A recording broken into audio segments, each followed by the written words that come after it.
very welcome to our crucial conversation hosted by the Globally Responsible Leadership Initiative. For those watching the recording or those joining us for the first time, the Globally Responsible Leadership Initiative in its essence is a collaborative inquiry, and we hold the question, what is global responsibility? And in holding that question just over 2 decades now, the GRLI has been acting as a catalyst for new ideas and initiatives in the space of responsible leadership, responsible management education, responsible business. We do record a session, but we do not record the breakouts. So what's said in the breakout is typically being said under Chattermouth's rules. So I'm going to hand over to Chris and Lana, who's been supporting the facilitation and the holding of these crucial conversations. Also joining on the call is my colleague Daria. Between Daria and I, we will support the breakouts, and then of course we also welcome our conversation starter today, Andy Hoffman. You'll hear quite a bit more from Andy. So welcome everyone. Thank you very much for joining, and Chris, over to you, and Lana. Thanks, John. Great. Thank you everyone for joining. We'd like to just invite you into the spirit of dialogue. Those of you who have been before, you'll know the format. So we'll have a conversation with Andy up top, then for about 30 minutes. Then we'll go into breakout groups for about 30 minutes, and then we'll come back for a kind of a plenary questions and answers, final reflections from Andy on the topic. So it's very much a dialogue between us, a sharing of kind of wisdom, perspectives, hopefully a diversity of views on the topic in question. And we've tried to pick subjects that we feel are crucial. That's why we're calling them crucial conversations. We think they're the topics of our age. And so they bring with them a certain weight, and also a kind of a spirit of curiosity and exploration. We're just inviting you into that place. So I'll be in conversation with Andy up top, and Lana's going to be holding the back end of the process where we harvest views from the floor. Anything you want to add at this stage, Lana? Again, it has been a while since we've been in this space. It's nice to see new faces and familiar faces. And I would just like to invite us into also a practice of noticing. So in this conversation between Chris and Andy, in Filipino, we have the practice of pakikiramdam, which is a deep sensing. So if you have paper and pen ready, or if you have your phone, whenever there are certain words or certain impulses, just energies that just come up in the conversations, note it down. Try to pick up on this. And maybe these are things that we can bring in the conversations later on in the small block groups. Great. Thank you. Okay, so let's bring Andy in at this stage. Hi. Hi, good to see you. Hi, good to see you. So the topic for today is how might business education help ensure capitalism works for all of us? And this is off the back of your recent book, Andy, Business Schools and the Noble Purpose of the Market. So we were going to have a bit of a conversation about that.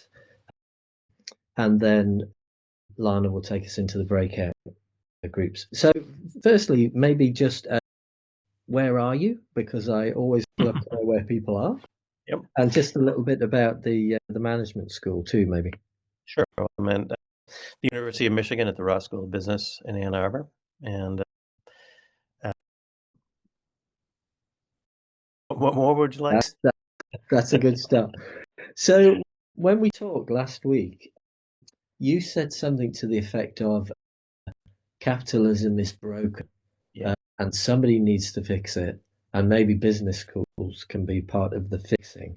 Now, I know pretty much most of the people in the audience so far And I don't think you're going to get any dissent from the view that capitalism is broken at the moment. So I think maybe we can take that almost as read.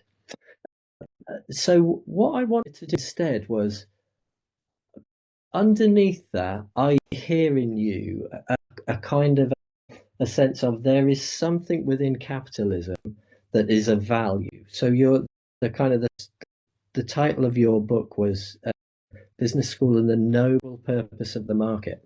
So I just wonder if you can run through for us what you think there is in capitalism that is worth saving. Okay. To begin with, the title of the book has an interesting genesis. My original title was Business Education as if People on the Planet Really Mattered. Mm-hmm. Now, I don't know how many people in the audience know what that comes from. It comes from the subtitle "It's as Small as Beautiful" by E.F. Schumacher. I was talking to my editor, and he said, no one's going to get that. And sure enough, my students have no idea what that is. And then he and I talked about it, and we came on this title. There is a subtitle, Correcting the Systemic Failures of Shareholder Capitalism, which is important.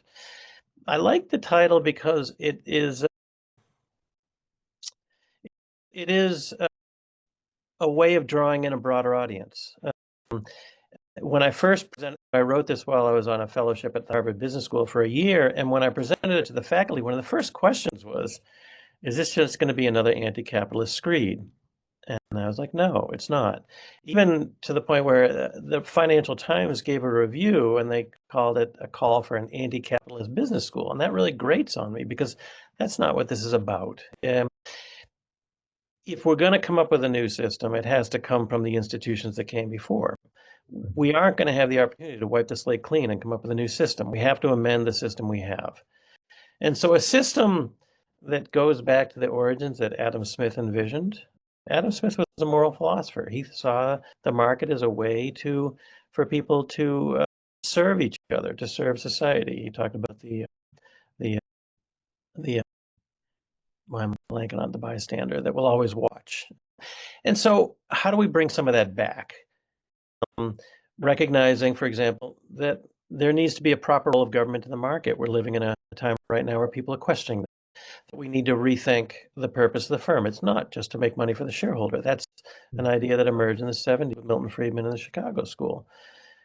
And so a central element of the book, yes, capitalism is broken, but I'm also saying business schools are broken too. And that gets a lot of people annoyed with me, and good, because if you don't, there's a wonderful expression, if you're not offending anyone, you never took a stand. If people just read this, go, that's nice, move on. But if I get people ticked off, then they'll start to think, and that's the goal.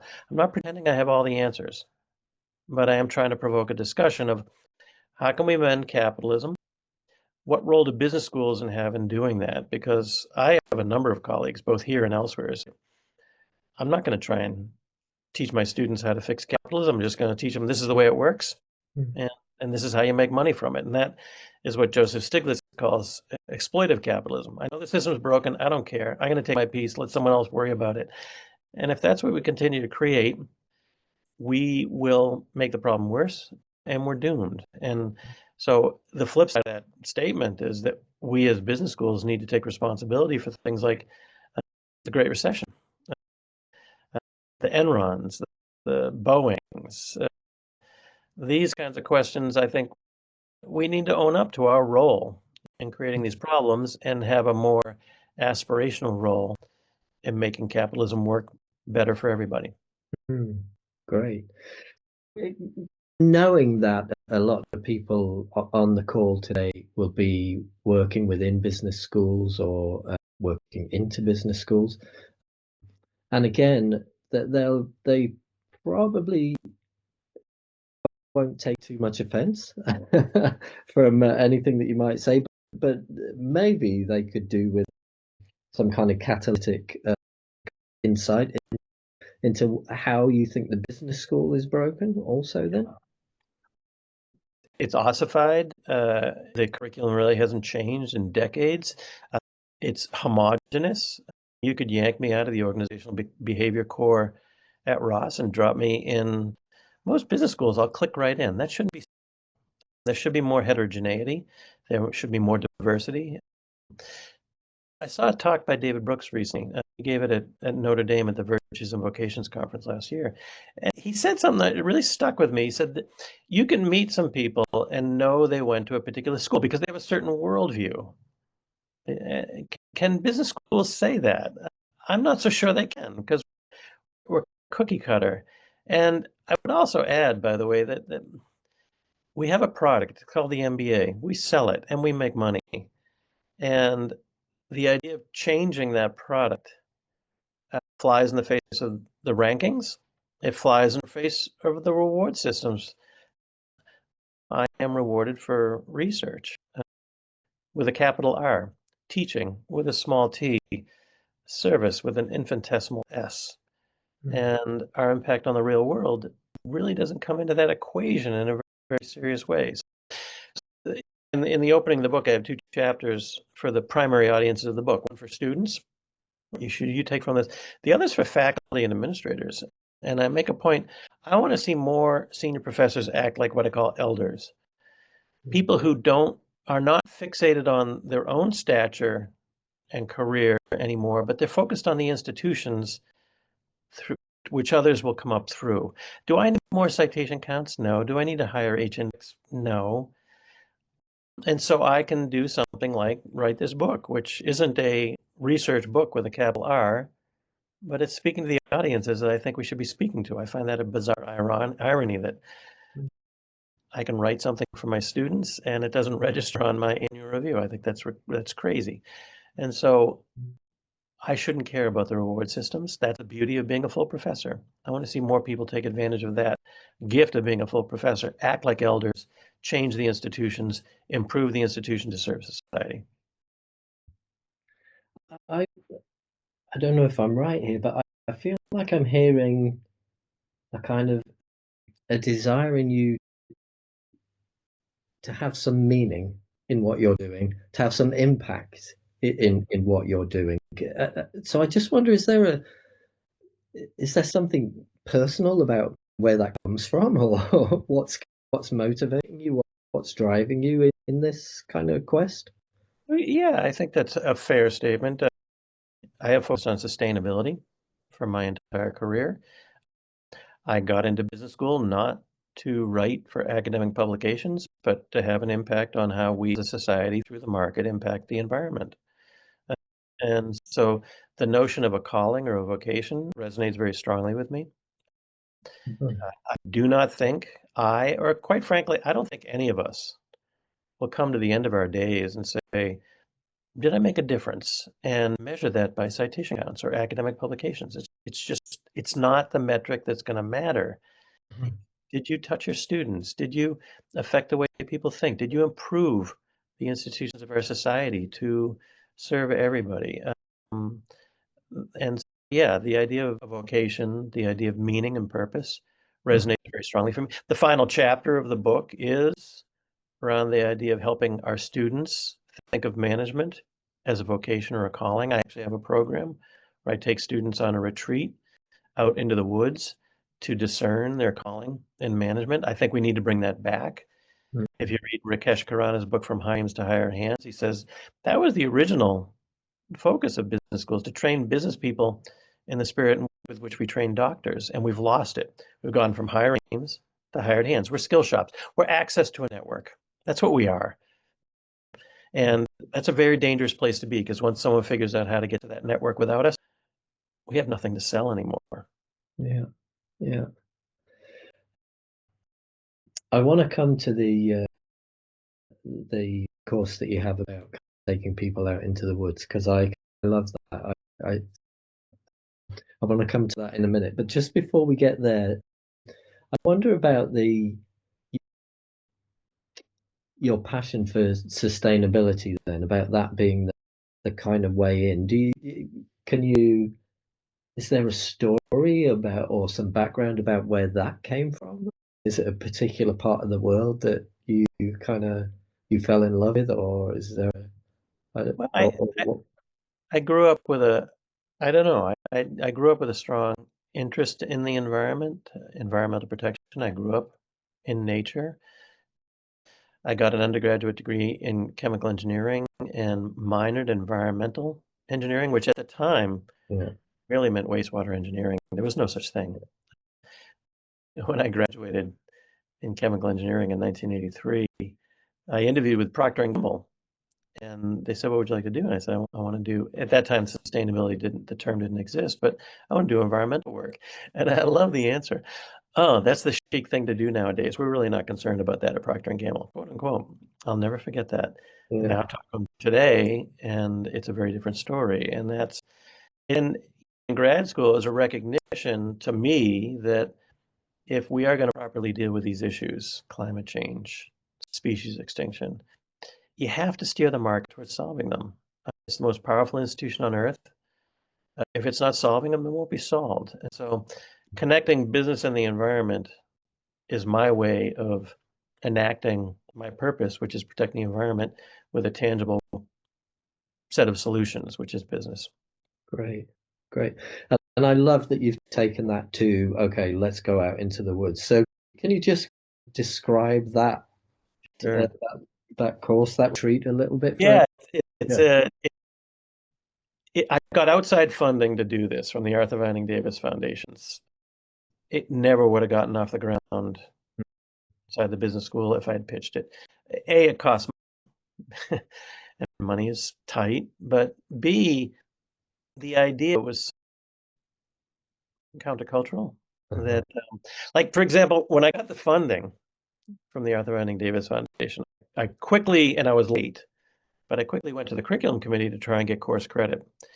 And I got turned down. I got turned down with these words. I love it. "This seems more developmental than academic." And I laughed at him. I said, "Yeah, it is, and we should be doing more of it. I think it's preposterous that I could have a course with a bunch of academic readings on what is a calling and have a better chance of getting course credit than actually taking people on an exploration to discern their calling." I just think that speaks volumes to the problems we have in business school. We're a professional school that has forgotten about the profession, and we need to bring that back. So what I do, students have to apply to get in, and I have a retreat at the beginning and at the end of their final year, whether it's a 2-year MBA, 3-year dual degree, or even when I first iterated on this, I had undergrads in it, so the seniors. And I take them through exercises. I did a lot of consulting with different people on how to do this. Bill Damon at Stanford, Marshall Gans at Harvard, Lance Sandilands here. And another issue I have with academia, another source was the Jesuits. And some Catholic schools have something called Kairos, which is a program that does something like this. And I was talking to a colleague when I put this together, and she said, "What academic sources are you relying on for this?" So I did the dance. I talked, I name dropped Harvard, Stanford, yada. And then I said, and I relied heavily on the Jesuits. And she looked at me like I was a nut. And I looked dead back at her and just said, "Well, they've been doing this for 1,000 years. I think there's something to offer the conversation." And that, again, to me, there's an arrogance in academia that if it's not in our academic journals, it isn't real. And in fact, there's a funny story to that. I wrote a book called The Engaged Scholar. I've become this critic of business schools. I didn't intend to do this, but I wrote the book, and then the Chronicle of Higher Education set up an interview with me and Michael Crow, the president of Arizona State University, which, if you've ever met him, he is an intense guy. And so they set up all these questions, and sure enough, he just threw them out, and he did his own thing. And the opening question from the president of a major university is, "Andy, can you tell me when in history academics got so arrogant that they thought they were smarter than everybody else?" That was his opening question, and off we went. And so I'm trying to bring an experience in this that the students find it really resonates for them. It puts me in a different role as a professor. I am no longer the knowledge expert in the front of the room where I'm just pouring my knowledge into your brain and you're going to think like me and do smart things. I'm actually a facilitator. I put them in a context. I put them in an environment. They have to do the work. They have to do the exploration. And that's what I think is so powerful about this. Yeah, yeah. And in my experience, so I have also worked on MBA courses and trying to do similar things to what you've been doing. And in my experience, there's actually nothing quite as powerful as time in nature to actually get to what is meaningful in your life, or how can your life be a life of meaning, or what is your calling, or and I'm guessing you And the found second part of that is I take away their cell phones and their social media. You will be present. You will have moments of boredom, and moments of boredom, creativity is stirred. And nature reduces your stress hormones. It really puts you in the right mode, as you say. And interestingly, I put them on a bus and I take them 4 hours away. And the first thing students said to improve the program, can you find some place closer? And that was music to my ears, because I want them to feel like we went really far away physically and psychologically from the business school. Yeah, yeah, great. Okay, I think there were a number of other things that you mentioned in our pre-chat about other ways that you've changed the kind of the curriculum, and I just wonder whether it's mentioning a few of those quickly, because I think that's the place that we'll jump into in the breakout rooms, so that we can be focusing on what is it that people may be able to do in their own institutions, what have they already done, what can they do, so just kind of maybe a little bit more inspiration. Sure. We all have many ways to. The beauty of being a full professor is you can define the role of professor in any way you want. And I don't mean go out and play golf. I've used the metaphor of jazz musician. We all should want to be a jazz musician. We start by learning our scales. There's our doctoral students. You got to learn the craft. And then you learn how to play other people's music. And there's the assistant and associate professor. But then you actually improvise your own music, and that's the full professor. So you just have to think through, where can you enact the changes you want. So I've developed new courses. Business management as a calling is one. I developed a course called Business in Democracy, where I bring students from the Public Policy School and the School of Business together to talk about what is the proper role of business and government, what is the proper role of government in the market. And interestingly, halfway through, I asked the students, what do your peers think of taking this class? And the answers were enlightening. The business students said, a lot of their peers would say, why would you take a course on government? What does that have to do with business? Which is astonishingly naive and problematic. But equally problematic, the public policy students said, a lot of their peers said, you actually went in that building, you actually took a course there, they're the enemy. And that is a problem too. So how do we think about the proper balance? There is a big move towards industrial policy in this world today. There's ways to think about what is the role of government in stirring the market, and particularly in the United States, there has been a concerted effort since the 1970s to diminish the stature, the respect, the role of government in the market. The government can do no good. Ronald Reagan, the government is not the solution, it is the enemy. Donald Trump is going to drain the swamp. Even Bill Clinton took his shots at government. And I think we're about to have an interesting experiment in this country of what it looks like when you totally decimate the role of government in the market. Jerry Taylor at the Niskanen Institute used to be a Cato, died in the world libertarian. And then he came to a revelation one day. He said, wait a minute, if the goal is just less and less government, the ultimate end is a failed state. And that doesn't work. This won't work. And he actually shifted from Cato to start the Niskanen Institute, saying, we need to have a more serious conversation here. So that was one course. And then another course I teach is called Reexamining Capitalism. Students can graduate from the Ross School of Business and most business schools never being exposed to Adam Smith, Karl Marx, Joseph Schumpeter. I could go down the list. What is capitalism? It's a set of institutions designed to serve humans. If they don't work, fix them. What was its original intent? How has it evolved? What are the multiple forms around the world? Their minds are blown when they're exposed to Nordic capitalism, or their minds are blown when they start to recognize there actually is a variant of capitalism in China. There are many ways to do this. There isn't just one, the one we have right now. And then to recognize that there was something that preceded shareholder capitalism, and there is something that will follow it. It is collapsing under its own weight right now. What will be the next variant is the important question before us. So I've developed new courses. I'll make this quick. We as senior faculty serve on executive committees. I was on the executive committee here at Ross. One thing that we ushered through is we now have a fourth criteria in our annual review called practice.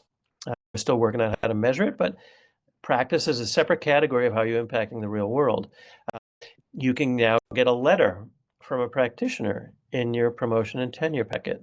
When I came up, I asked if I could do that, and people laughed at me, said that has no bearing on our decision. I think that's ridiculous. So now we can do that.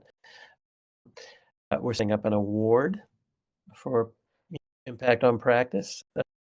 If when we teach in business schools, when we teach organizational behavior, if you want to change the behavior of people in an organization, the first place to look is the reward system.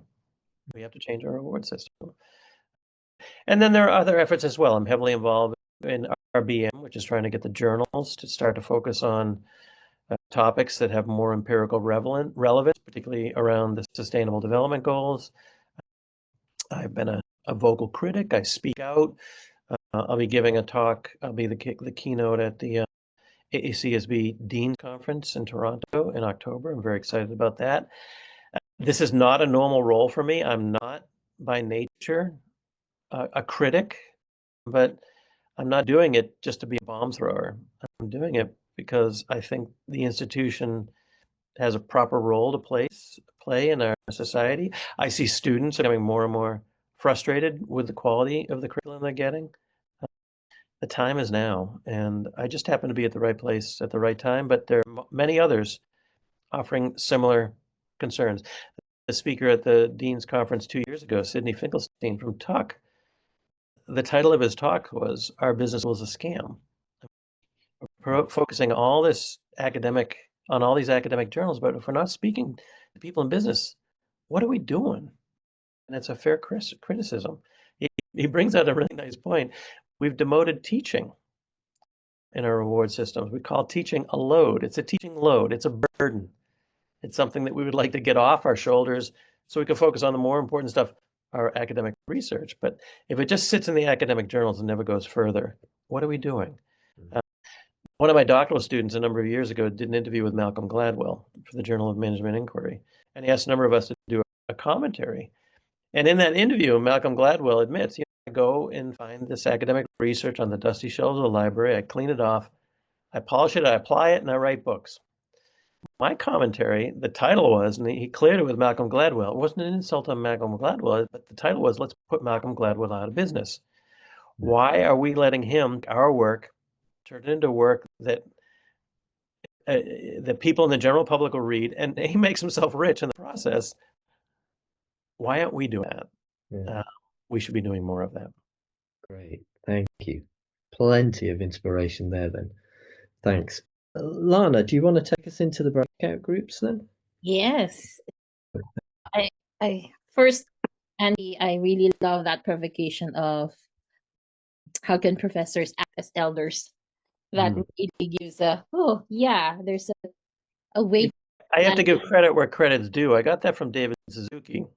I saw an interview with him, and he recently stepped down from his very popular TV show, The Nature of Things. And he was asked why. And he said, I think of myself now as an elder. It's not about me anymore. It's about the next generation. And I really like that. Thank you for that. And in the breakouts, what we would be doing is expanding on another provocation that you said, we all should be jazz musicians. And how can we improvise our own music, our own way of sharing the work around the passion and the vocation that we would love to do. And so I'd like to invite us into this it's a very easy process of mining what are the glows and the grows. What is it that we are doing well that we can amplify? What are we excited to explore? What are we already creating that's a way for us to show our own music? And then the grows would be, where are the gaps or frictions or missed opportunities from what Andy has shared in the different examples in how he is embodying this reframing and redefining of capitalism and his entire work. So I'm curious, how do you find your own grow areas in it? What are the gaps, frictions, and missed opportunities that we can look into together? Daria or John, are we ready for breakout? And we would have about, let me just think, do we have enough time to put them in 30 minutes, John? I think if we do 25, because I see there's also a lot of questions coming in on the chat.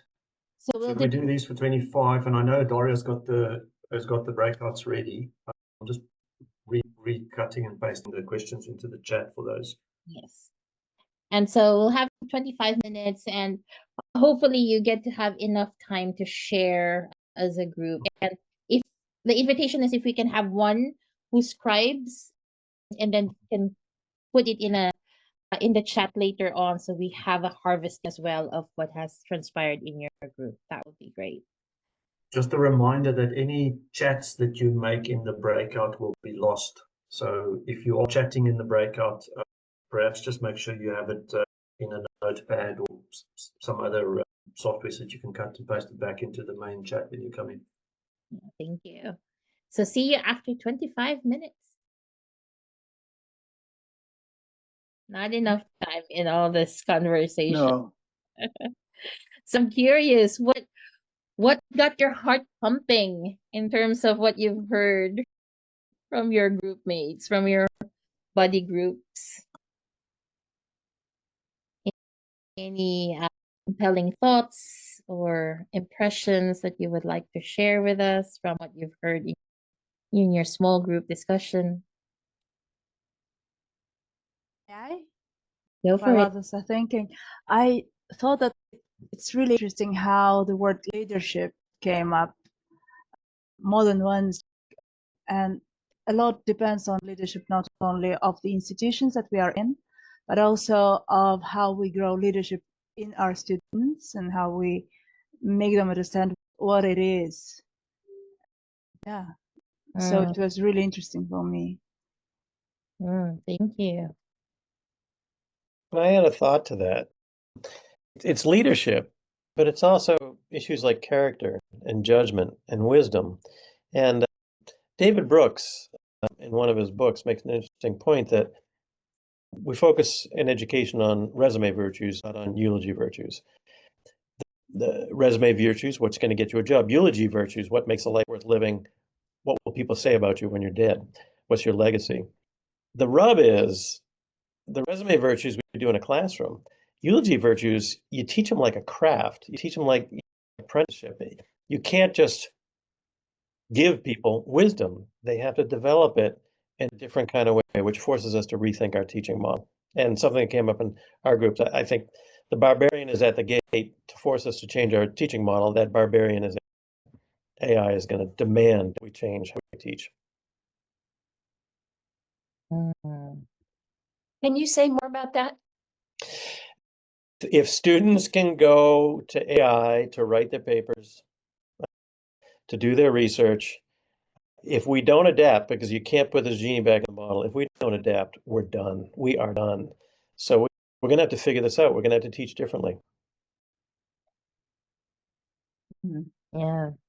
I think the interesting thing about that is that, as you said, there are great models elsewhere. I was just reading about in Denmark, they're not seeing the same impact on universities of AI, and it's because they invested long ago into engaged and participatory learning practices rather than homework and individualized assessment and all of the things that have built certain educational systems to be incredibly vulnerable to AI. Mm-hmm. That makes sense. I can add one comment from our group that was very, I don't know, simple and elegant, because I'm looking for how to anticipate change, as you say, how to adapt and how to even stay competitive. I like that comment you made, Dr. Hoffman, about if having an MBA is access to a network, then what if we don't have anything different anymore? And so it's not how are we competitive, but what is the core that we're offering? And so Andrew shared a simple, when I say simple but elegant, of the basis of any class is identifying the challenges. So we're not just teaching content, but identifying the challenges within the content. And so that we can anticipate change, put it in the context of where you are geographically as well as in development. And then the big question, what's the world you would want to see? And so now I think I add to it, what can you do about it?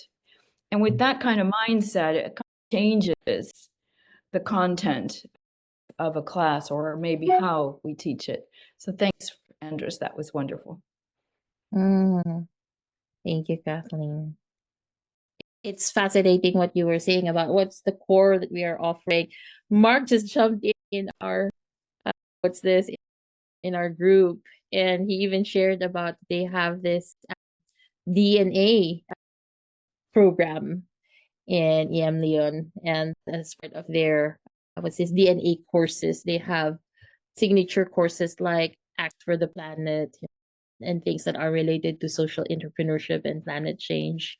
So seems like there's something here around redefining even that, right? Of that, what's the core that we're teaching, and who is it for? So one of the things that I loved in our group, Jamie is a PhD student. So it was nice to hear also from a perspective of someone who's in the academe, and he really emphasized on it's difficult to challenge a publish or perish culture. And so finding out your own ways of expressing the advocacies that you want to be involved in, rather than just being sunk into just a publishing type of a way of advocacy, is something that he has shared in our group.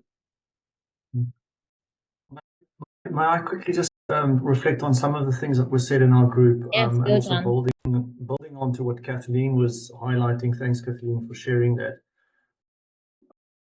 And Andy, I was in the group with Andy and Howard and Magda, and Andy already referred to the barbarians at the gate, and that AI as a potential threat, despite all the promise that it holds, requiring us to develop our entire humanity and kind of think about the curriculum as well. But one of the things that I was starting to wonder about, and I know Lana may still be on the call from Exeter, but is when Exeter went about with rebuilding an alternative platform for their MBA, which was called the One Planet MBA, which was almost from the ground up reimagining the MBA as if we only have one planet, right?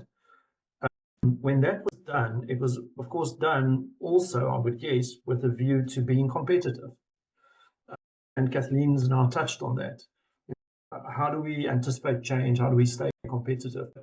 But what if this moment in time calls us not to be so competitive, but to actually be collaborative? So if we were to build an alternative platform for an MBA or for a program, but to do so in a coalition that ultimately benefits the entire landscape, rather than school by school going away and trying to be the first to launch an alternative MBA, for instance. There's almost, for me, there's an underlying kind of logic that we're not perhaps facing entirely. And this, for me, also touches on what we discussed in our group around what are the levers for effecting systemic change, for actually changing the rules of the game. So I'd be very curious to hear also from the other groups whether there were any discussions around kind of what can we do collectively to change the rules of the game.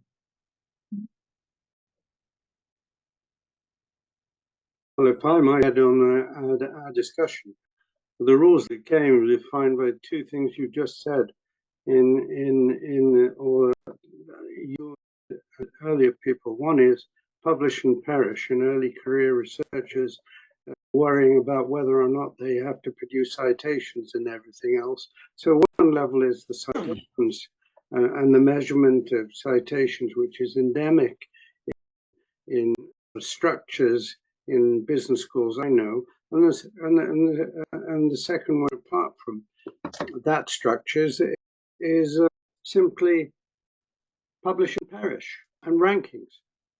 And rankings are reputational, and even in the UK, where they run the research excellence framework, the schools that come to the top in the research excellence framework are, generally speaking, the very good schools who have the resources to push into research and to do those kinds of things. But I do agree with you. I think, Andy made a great point about, to look at where change takes place. Let's look at some of the innovatory programs which aren't trying to play the reputational game through rankings and publish and perish, and try and link those up with schools or schools which want to work on change.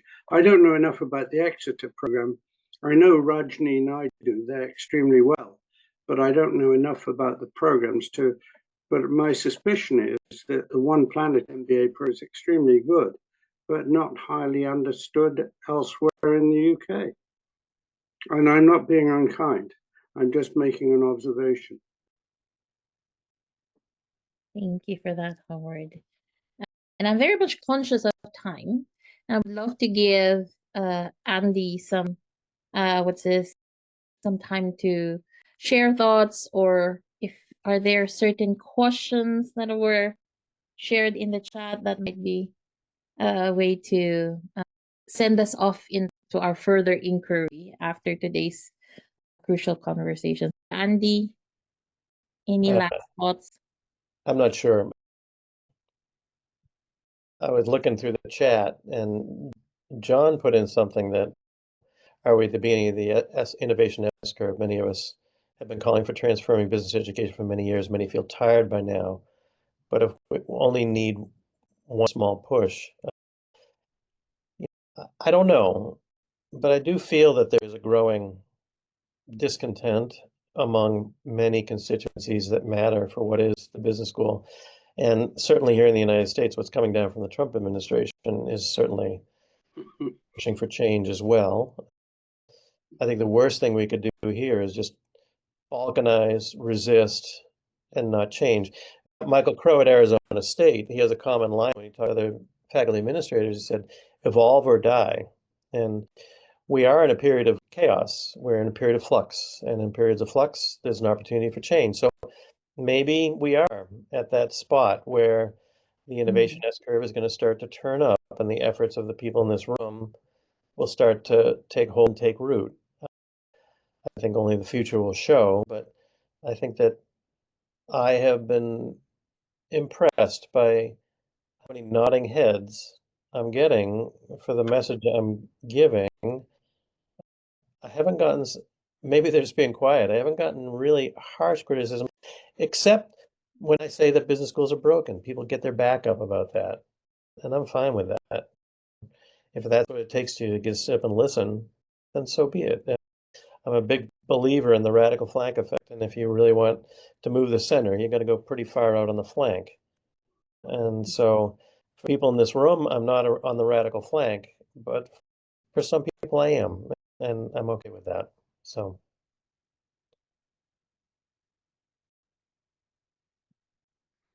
Stay on the radical front is what I say.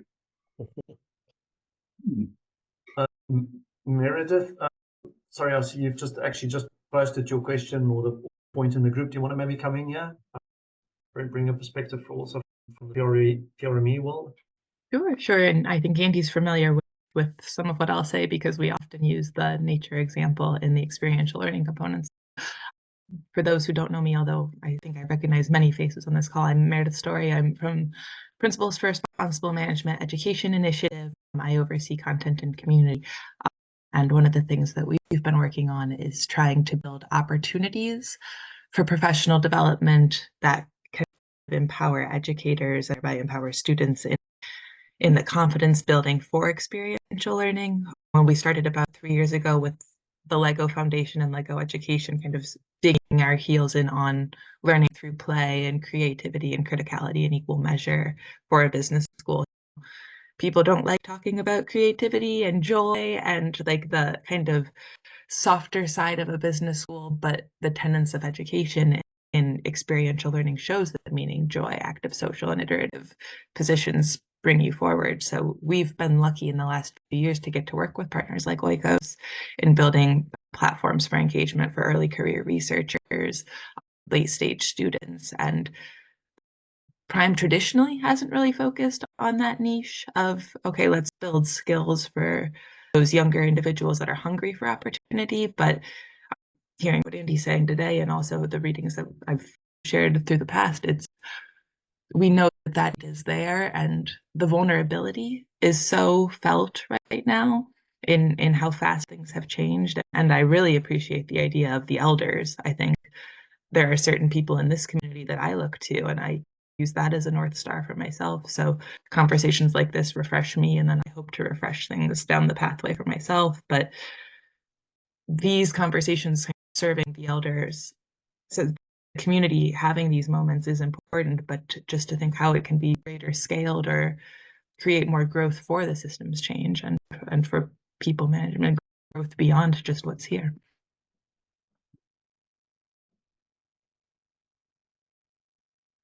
Chris, would you want to add anything before we put in a chat roll of what are we as individuals taking in after today's session? We normally invite more of the action-oriented. What's the ripple that you would like to bring in the different spaces that you are part of after today's crucial conversation? But before that, Chris, any thoughts? Thank you. I just really want to say how much I've enjoyed this afternoon. I found Andy's provocation really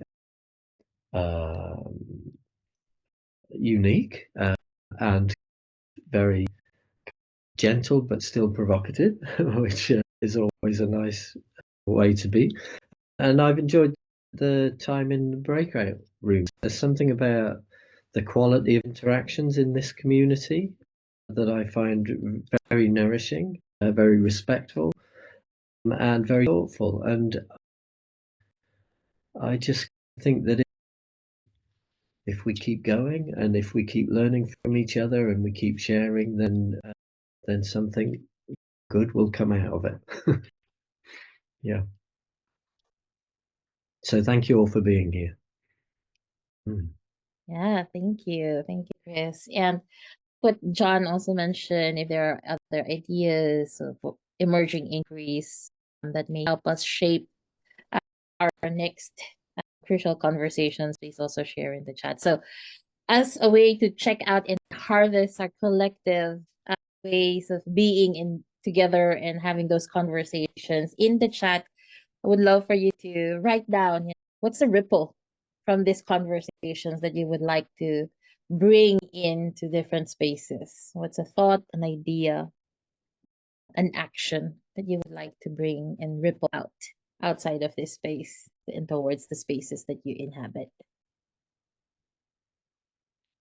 I feel after Andy that it would be, I have now deified myself as an elder, and I take on board exactly what he's saying, and I actually have been trying to do it since I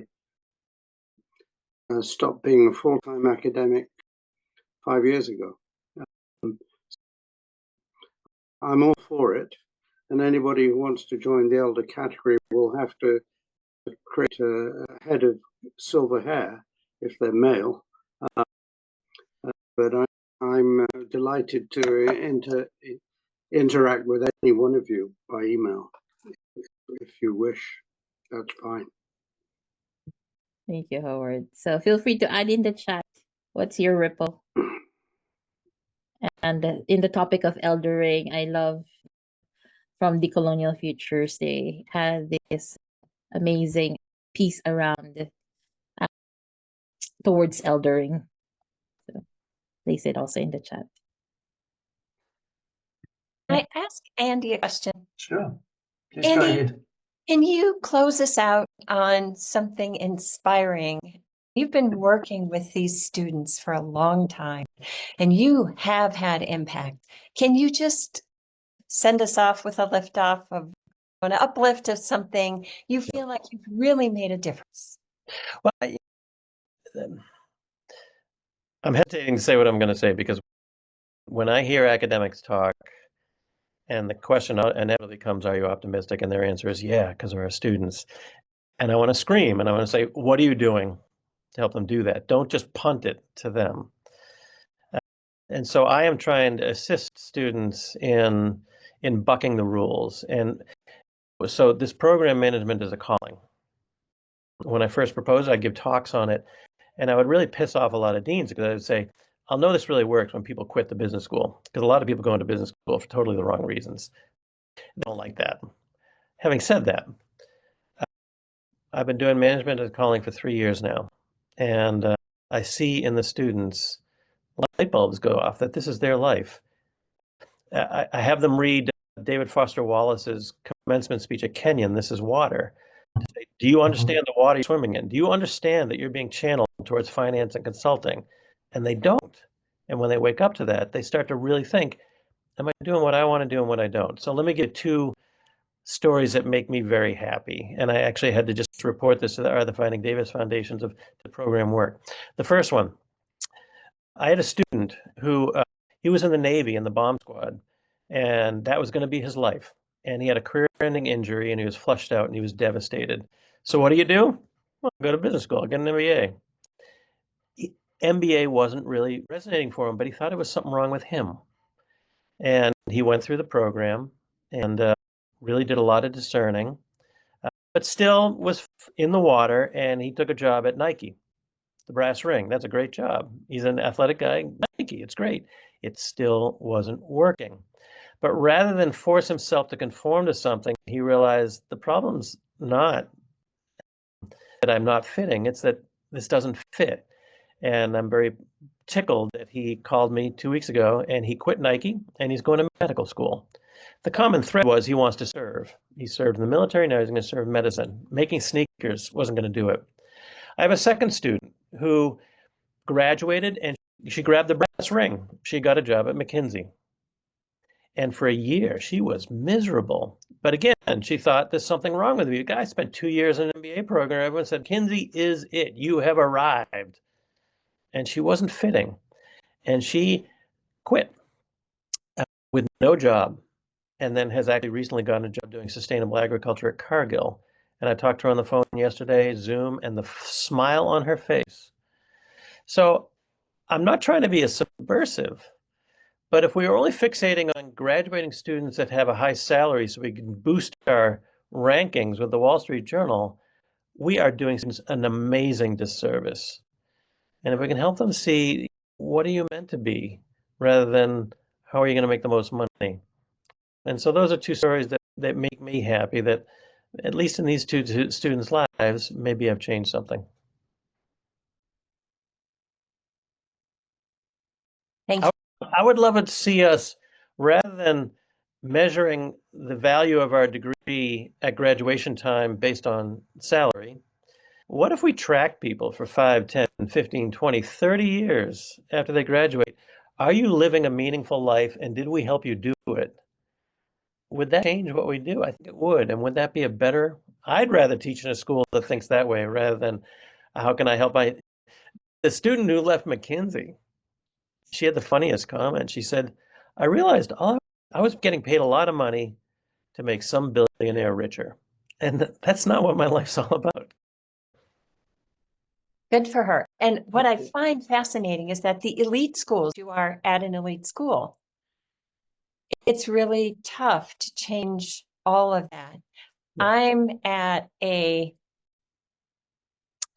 R2. And that is what we do. We have the freedom to do that because we do care about teaching, Yeah. which is why I sought this position. And so I find it interesting that our system as a whole,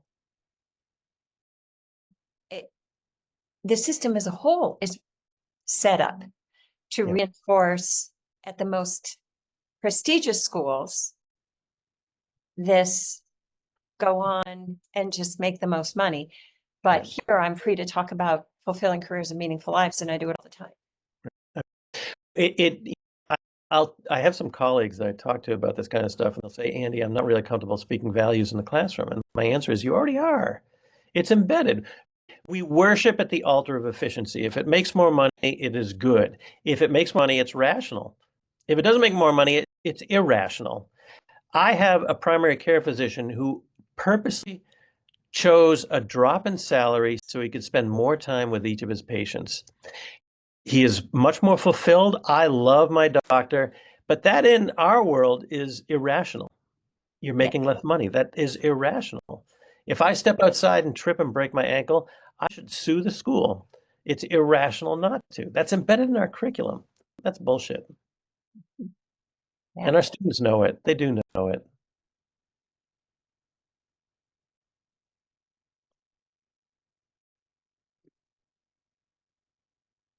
See, there's Mark, you're more than welcome, even though you joined a little bit late.